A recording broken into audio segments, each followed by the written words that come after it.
Hello guys, it's प्रेरणा शर्मा।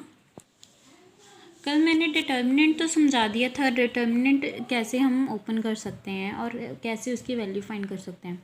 आज मैं कुछ properties and first and important question 4B exercise का एक्सप्लेन करूँगी, क्योंकि 4A exercise only simple question हैं जिसमें डिटर्मिनेंट फाइंड करना है। फर्स्ट है रिफ्लेक्शन प्रॉपर्टी। रिफ्लेक्शन प्रॉपर्टी क्या है? The value of the determinant remain unaltered by the interchanging its row and column. Means rows and columns के interchange करने पर भी जो determinant है वो सेम रहेगा, उसे हम रिफ्लेक्शन प्रॉपर्टी बोलेंगे। Second one is switching property. Switching property में क्या है? अगर टू एडजेसेंट साइड्स या कॉलम्स, रोज और कॉलम्स का डिटर्मिनेंट इंटरचेंज हो, डिटर्मिनेंट उसका इंटरचेंज हो तो डिटर्मिनेंट एक के डिटर्मिनेंट के फ्रंट पे माइनस आ जाएगा, साइन चेंज हो जाएंगे उसके। जैसे हमारे पास डेल्टा गिवन है A1 A2 A3 over A1 A2 A3 B1 B2 B3 C1 C2 C3। Then हमने टू रोज को इंटरचेंज कर दिया, फर्स्ट एंड सेकेंड रो को। B1 वाली ऊपर आ गई एंड A1 वाली नीचे। देन हमने इसको एक्सपेंड किया फर्स्ट रो के ज़रिए। इस फर्स्ट वाले पे तो साइन चेंज नहीं आएगा, लेकिन जब हम फर्स्ट का डिटर्मिनेंट डेल्टा डैश का डिटर्मिनेंट फाइंड करेंगे तब माइनस का साइन आ जाएगा। इसे हम स्विचिंग प्रॉपर्टी बोलते हैं। Clear? Next one is repetition property. If two rows or columns of a determinant are identical, then its value is 0. अगर टू रोज और कॉलम्स का जो आइडेंटिकल है, जो डिटर्मिनेंट है वो आइडेंटिकल आ जाए, मीन्स दो रोज जो हो वो सेम आ जाए। आइडेंटिकल मीन्स जैसे हमारे वन रो में सेम एलिमेंट 2 2 2 3 3 3 1 1 1 4 4 4 सेम आ जाए एलिमेंट्स, तो हमें आइडेंटिकल बोलेंगे और इसका जो डिटर्मिनेंट आएगा वो 0 आएगा। So delta dash is equal to delta.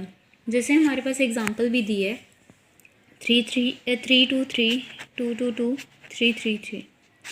हमने कॉलम वाइज एक्सपेंड करा तो हमारे पास डिटर्मिनेंट क्या है? 0। Second one is scalar multiple property. Scalar multiple property में जो स्केलर है मीन्स के कोई भी मीन्स कांस्टेंट, वो एक रो पे मल्टीप्लाई हो जाएगा, उसे हम स्केलर मल्टीपल प्रॉपर्टी बोलते हैं। जैसे delta A1 A2 A3 B1 B2 B3 C1 C2 C3 था, हमने फर्स्ट रो पे सभी से K को मल्टीप्लाई करवा दिया और उसका डिटर्मिनेंट फाइंड करेंगे तो K डेल्टा ही आएगा। इसलिए ये क्या हुआ? Scalar multiple property. Next one is proportionality property. अब प्रोपोर्शनलिटी प्रॉपर्टी क्या हुआ? टू रोज और कॉलम्स हो, उसका डिटर्मिनेंट प्रोपोर्शनल आए, then its value is 0। Means के उसमें मल्टीप्लाई हो, के को हम जब बाहर निकालेंगे ये वाला जो हो वो प्रोपोर्शनल है। कैसे? ये दोनों सेम है, सो प्रोपोर्शनल हुए, सो इनका डिटर्मिनेंट क्या आएगा? 0। खोल कर देख लेना, इसका डिटर्मिनेंट हमेशा 0 ही आएगा। Next one is sum property. Sum property में क्या होगा? सम ऑफ टू टर्म्स। चाहे हम देखिए हमारे पास डेल्टा गिवन है A1 plus delta alpha 1 A2 plus alpha 2 A3 plus alpha 3। अगर हमें इसे अलग करके लिखना है, हम क्या करेंगे?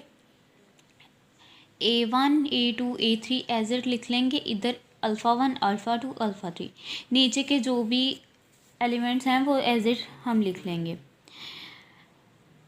बाद में हम एक्सपैंड कर देंगे उसे चेक करने के लिए।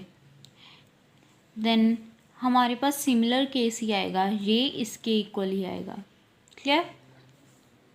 जैसे हमारे पास एग्जांपल दी है a/a/b/c a+2x b+2y c+2z xyz। Then हमने अलग अलग कर लिया a b c xyz। Then इसका डिटर्मिनेंट कैसे ज़ीरो आया? 2 रोज आइडेंटिकल हैं, मीन्स दोनों रोज में सेम एलिमेंट है, सो इसका डिटर्मिनेंट ऑलरेडी ज़ीरो हो गया। इसमें भी अगर हम 2 को कॉमन कर लें, xyz सेम है, इसलिए इसका डिटर्मिनेंट ज़ीरो आ गया। Clear? Then other next one is invariance property. Invariance property में क्या है? इफ टू एनी रो और column of a determinant, a multiple of another or column is added, the value of the determinant remains same। means कोई भी रो हो, कोई भी column हो,